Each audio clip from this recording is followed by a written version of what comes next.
Although each and every day of this year looks like we are coming relatively close to the end of times, good things do really happen. And for me, those good things were the books that I have read in these first 3 months of the year.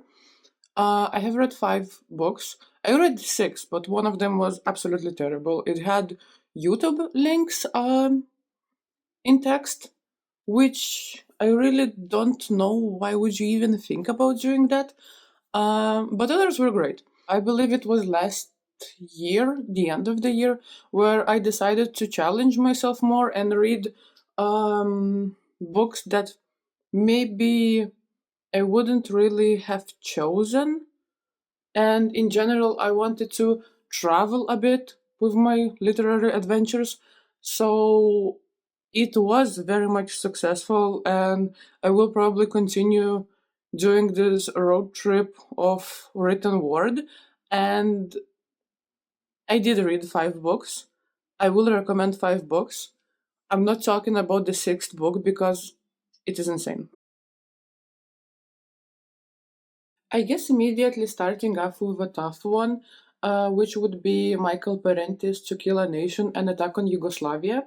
And I know that Parenti, I mean, I don't know. I got to know the fact that Parenti is a relatively famous journalist and thinker, some might say, but he's not very famous where I am from.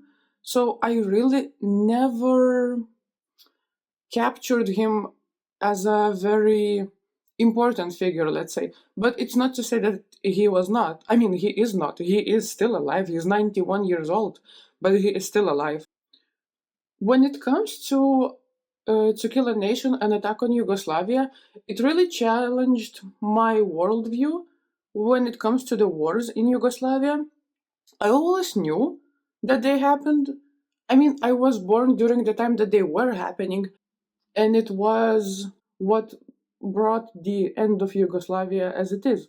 I would be bold enough to say that a very mainstream, maybe the most accepted version, if you can call it like that, of the war is basically Serbia attacked everyone, people were defending themselves, and NATO came and saved everyone.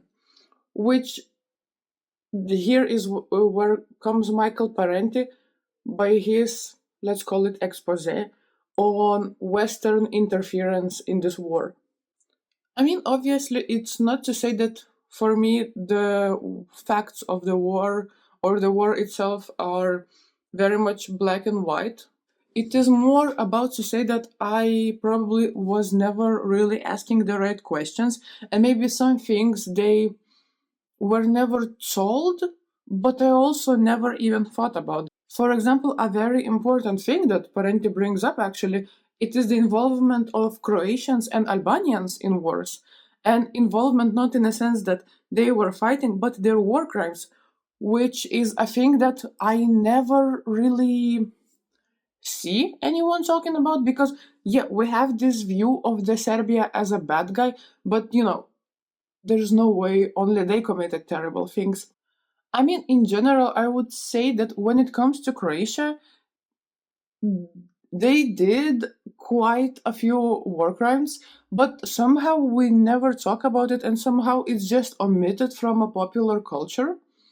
I don't know why it's happening. It's the same case with Japan. For some reason, it's not mentioned maybe as much as it should be. And sometimes it's even outwards denied, and somehow it is also acceptable to deny it, but we're not getting involved in all of this. What I would say is very much important is to point out the fact that the book is 25 years old. And book being 25 years old, it means that it was written even earlier. And my issue with that is that in all honesty, Michael Parenti outwards denies the genocide of Bosniaks, and he doesn't deny the fact that people were killed, but he denies the fact that they were specifically targeted because of some sort of prejudice or some sort of reason like ethnicity or religion. Which brings up another point is the fact that Parenti doesn't really call Bosniaks Bosniaks, he calls them just Muslims, which I don't know if some Bosniaks will see that. Can you comment on that? How do you feel about it? For me, it feels like Parenti maybe sees Bosniak identity more as a construct, and construct to say a Western construct to basically almost like create a some sort of bigger separation between people, because in general he does call people just Yugoslavs. And once again, it's very difficult for me to judge only based on the book because it is old. A lot of things have changed. And even now, doing some research about the book, apparently Israel was helping Serbians to do the whole ethnic cleansing, which checks out. But my point is basically that the book was written very much early on, during and after the events. In general, I would say Parenti does what he wanted to do. He does show the corruption of the West.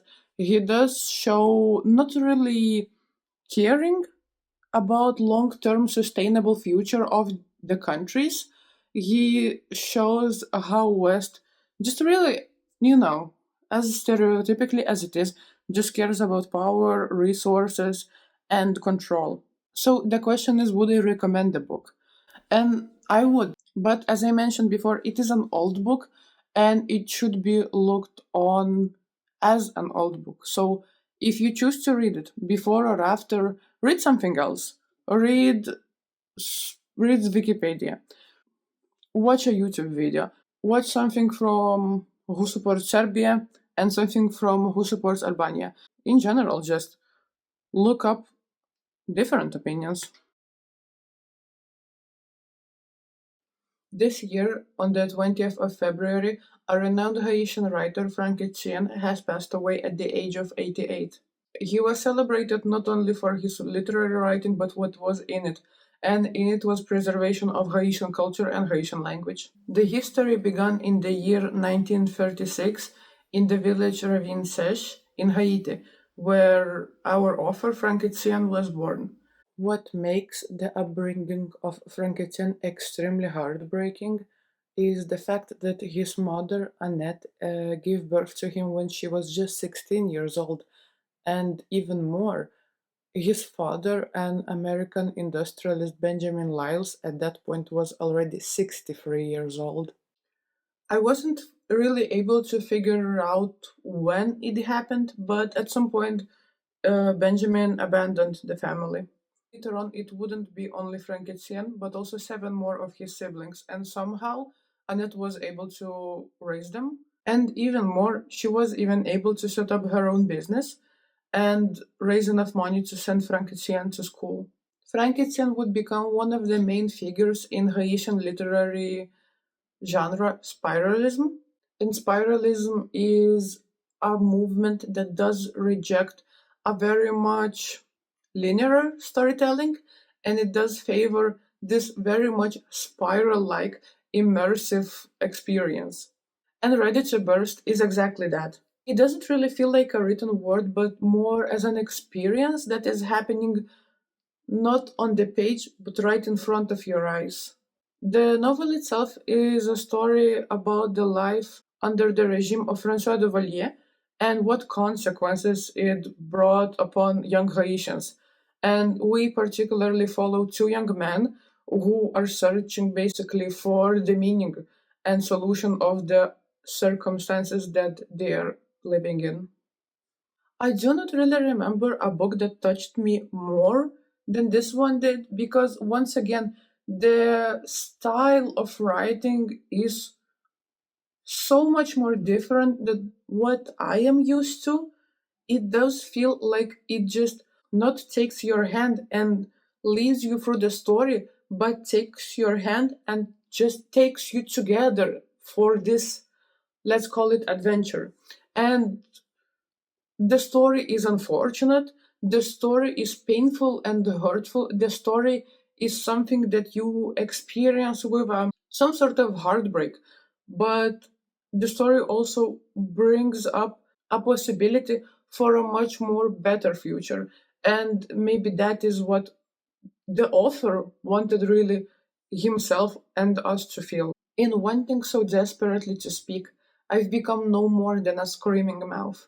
I no longer worry about what I write, I simply write. Because I must. Because I'm suffocating, I write anything, anyway. People can call it what they want: novel, essay, poem, autobiography, testimony, narrative, memory, exercise, or nothing at all. I don't even know myself. Yet what I read feels perfectly familiar to me. No one can say much more than what he has lived. The beauty of the book is exactly the openness of the author and the rejection of traditional explanations. Because Frankétienne trusts us, he trusts our intuition, and he does trust our sensory abilities to experience what he is telling about. Even in the book he writes, the public will understand. In fact, that's who I'm writing the last chapter for. Does one have to be a genius to know if the weather is good or bad, if it's night or day, if it's cold or hot outside? Everyone knows with no fear of getting it wrong, when it's raining and when it's sunny. That's why theoretically I won't explain anything to my reader. He'll make out the landscape by the ambient temperature that touches his senses directly. He'll play along from the start. And this philosophy of writing and thinking really does make this novel feel so raw and very much immediate, as it is happening just right now. And it does feel, when you are reading it, it does feel like you are basically co creating it together with a narrator. From those passages that I quoted, it really does feel like the book, in some sense, is about writing itself. I can really quote so many passages, but essentially, the novel is a non-stop blur between the boundaries between fiction and reality, between Frankétienne and me, between narrator and the reader, and it makes not just a story about a political oppression and existential struggle, but also a very much a meditation on the creative process itself. And now we're back to politics. It's not like we left it with Frankétienne, but we went a little bit towards the fiction side. But now we're back. We're back with Alexander Berkman, who was born in the 19th century in Lithuania, that was erased from the world map and occupied by Imperial Russia. There are quite a few important moments of Alexander's life.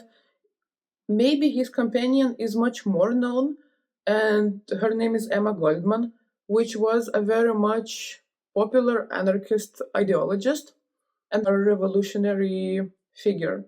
She was also born in Lithuania, although she was born in Kaunas, and Alexander was born in Vilnius. Alexander wrote the ABC of Anarchism later on in his life in France, and I read it around 100 years after its publication. If you wanted to read something about anarchism as an intro, I really do recommend it because it does not try to be very smart ass. It's not a research paper, it is very much easy to read. The book itself, I would call it maybe a pamphlet because it's like it's up to 100 pages. It is a very much quick read and it is written in a very engaging and simple way. Alexander Berkman really did not try to be difficult on purpose. It really seems like he tried to put it on black and white as easy as possible to understand. And how he writes it is basically by, I would say, answering questions and important questions. So, for example, I was reading about how there will be no law and how there will be no police. And at that moment, I think, oh, you know what? Maybe if there is no police, people will start killing, people will start robbing. And immediately later, I read him saying, oh, so you think that people will start killing just because there's no police? Why do you think that? Would you do that? Then I said, I think, no, or, I really wouldn't do that. And he's like, also, you are the best person in the world, right? And everyone's a criminal. And then I'm sitting and thinking that, you know what? Okay, maybe don't really think people would start killing immediately. And there are many, just as I said, a very much simple everyday examples of how anarchism would work and why it would work. What is very much important, I would say, and also not very often mentioned, is the importance of academics. And Berkman points out the one of the mistakes of Russian Bolshevik Revolution, in his opinion, is the fact that they did orient themselves only mostly to manual labor workers, and academics were not included in that as working class, let's say, because Berkman really considers working class people as people who, well, they do live from their salaries. So it doesn't matter if you're in nowadays an office worker or you work in a construction site, you are a wage worker because a wage is something that you need to survive from. And coming back to the involvement of academics, he points out that they are sometimes even more disadvantaged in choices that they made related to their profession. Berkman points out that if a construction worker wants to change his or her job, because let's say they're not happy with the circumstances, they can just try to apply for another construction site job in another enterprise because there are quite a few of them. But if an academic is not happy with their occupation, it is much more of a bigger issue because academics are usually employed by universities. And there are not as many universities as construction enterprises. So he points out that if an academic wants to change their occupation, they don't really have that big of a choice. And usually, especially in smaller countries where maybe there's one or two universities, they're really very much tied just to that one chair that they are sitting in. And it doesn't really matter if the payment is miserable. It doesn't really matter if maybe you suffer from emotional abuse at work. If you are not willing to change your occupation that you studied 10 plus years for, you are basically stuck just there. Of course, there are many things that I want to point out about this book, although it is very much short, and once again, I do recommend you read it. But one last thing, which is probably the whole idea really of the anarchism, is the fact that Bergman sees anarchism as a life built on principle of non-invasiveness and non-coercion. So basically, just life of liberty and opportunity. Author points out that doesn't matter what kind of authority, but the continuous existence of authority over someone means basically a continuous violation and invasion, subjection to the thoughts and wills of someone else. To quote, and as you are invaded and violated, so you subconsciously revenge yourself by invading and violating others over whom you have authority or can exercise compulsion, physical or moral. Wherever you turn, you will find that your entire life is built on violence or the fear of it. From earliest childhood, you are subjected to violence of parents or elders. At home, in school, in the office, factory, field, or shop, it is always someone's authority which keeps you obedient and compels you to his will. I wouldn't say that Bergman convinced me on the fact that anarchism can really work, but he did convince me that I was very much wrong on many aspects of that. Collection of essays, Kashmir, A Case of Freedom, is a straight up a recommend. First positive thing, quick timeline of events. Very much helpful to just understand what is happening, what happened when, and just gives a very much context of historical background of this occupation. This is also important because Kashmir is usually not very much popular topic to talk about when it comes to imperial oppression, which I would say it very much is one. This is important because the occupation of Kashmir spans decades, and understanding the chronology of major events really helps to comprehend the current state of affairs. And I would say that, especially if you don't really know that much, it just makes you put everything into places as much as it is possible with a couple of pages. Written by the authors from the region, they do offer their very much personal experiences and approach, which, although you can make a point that it is biased because it is more of a personal stories, I would say it is very much richer and maybe more nuanced when it comes to the portrayal of occupation, especially as forgotten as the occupation of Kashmir. Once again, obviously, when a book contains more personal experiences, it can add bias, although obviously bias exists everywhere.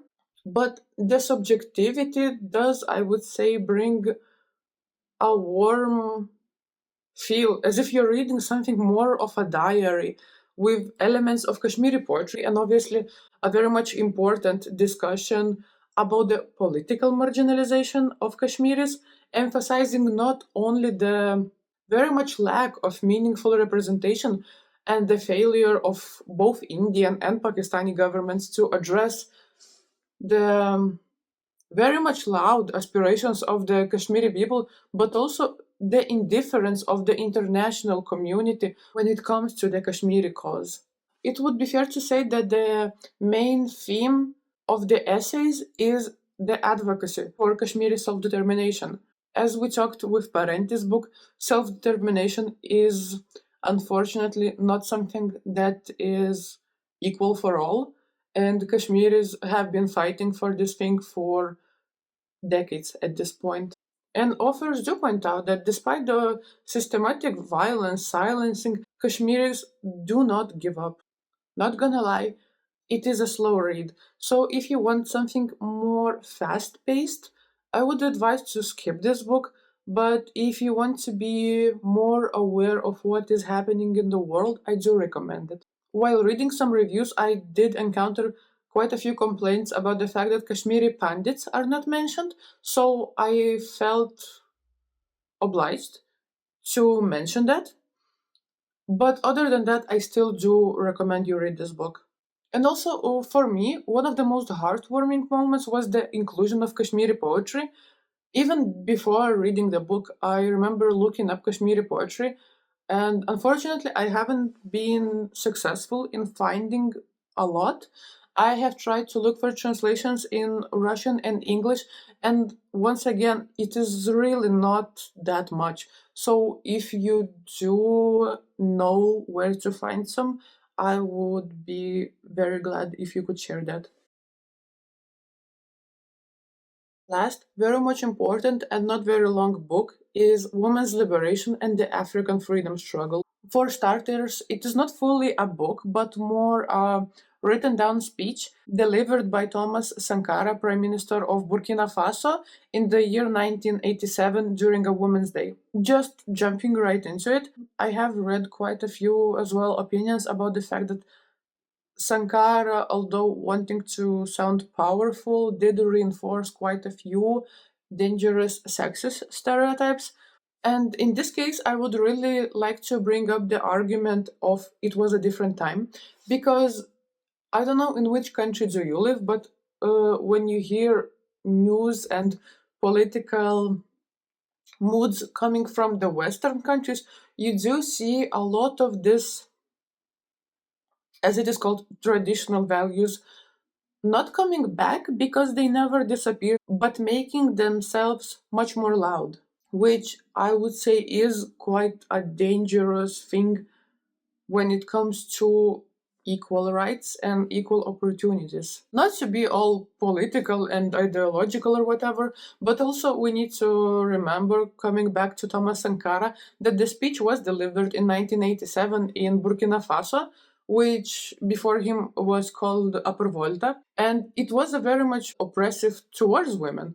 Forced marriages, very much limited access to education, lack of meaningful political representation, and attention to women's rights and issues in general, economic disempowerment, domestic labor, and oppression just from the husband or a male figure.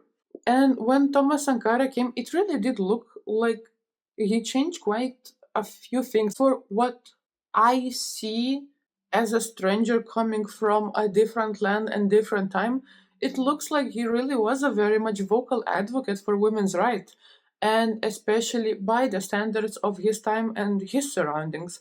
So, in this speech, he doesn't just support women's rights in theory, but he challenges patriarchal norms and behaviors, including the deeply personal and everyday ones, like the same housework or speech among men and how they talk about women. Sankara is not only recognizing the systematic oppression of women, but is also placing responsibility on men to change their behaviors and not, let's say, gatekeep political or social involvement from women. And when it comes to the future of Burkina Faso, Sankara says that revolution cannot really happen without women, which is a very much powerful recognition, and the fact that women's equal involvement is very much necessary to build a just and prosperous society. He also links oppression of women to broader problems that some might say people are more willing to understand, like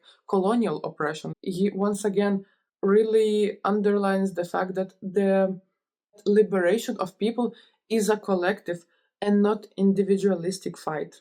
He also calls out men to share household responsibilities alongside with their wives, which does challenge traditional gender roles and really does encourage equal partnership within the home, which we notice from reading the speech that it is very much non-existent. A husband's and wife's relationship is not really existent as the relationship of partners. It really does feel like just the burden of everyday life, of everyday housework, of everyday raising children, and all the very much difficult things are is just dropped on a woman, and she is expected to do everything. It is also very much important to point out that Sankara wasn't just talks, but he was a lot of action as well. His government made significant strides in areas like, once again, women's rights, including banning female genital mutilation and early marriage, promoting female education, appointing women to important political roles that can really do something. And Sankara's speech, once again, I would really say that it was groundbreaking. It was courageous and it was very much far ahead of its time. And what we also need to remember, when he was speaking, yes, he was speaking during Women's Day, but he was speaking to a male dominated society where even mentioning women's liberation, let alone demanding it, was very much radical. It's not that only women heard his speech, men did as well. So he very much risked alienating male supporters as well, undermining traditional power structures and challenging the deep cultural norms. And well, he did it anyway. Thomas Sankara was seen as a very much serious threat to both internal and external interests because of his radical policies and very much independent ideology. His anti imperial stance and the rejection of foreign aid, which usually came with strings attached, anyways, and worked towards the country of Burkina Faso to be independent and self sufficient. As he said, he who feeds you controls you. A short way, very much, to explain the aid programs sent to newly independent post colonial countries. Sankara nationalized land and mineral wealth, pushed for food self sufficiency, once again, advanced women's rights, cut salaries of government officials, including his own, was working on reforestation and environmental initiatives, which are just a couple of reasons why he was loved by many but also hated by quite a few. That is how his life ends, because he was assassinated actually in the same year of the speech, in the year 1987, by his right hand man, and it is believed that the assassination was backed by France and Ivory Coast. Sankara was seen as a threat, and the threat was eliminated, and Burkina Faso once again fell into poverty and dependence on foreign aid. But that's not the end of the hope, because in the year 2022 a new leader emerged. He did as well emerge in a coup, and his name is Ibrahim Traore. And not only by Burkinabe people, I would say, but by quite a few people worldwide, he is seen not so quite as a reincarnation of Thomas Sankara, but something very much close to it. Maybe not as radical, but Traore seems as a leader who also is fighting for self sufficiency, for independence, and for helping Burkinabe people first, which probably explains the huge amount of assassination attempts on him. Will Traore be the new Thomas Sankara?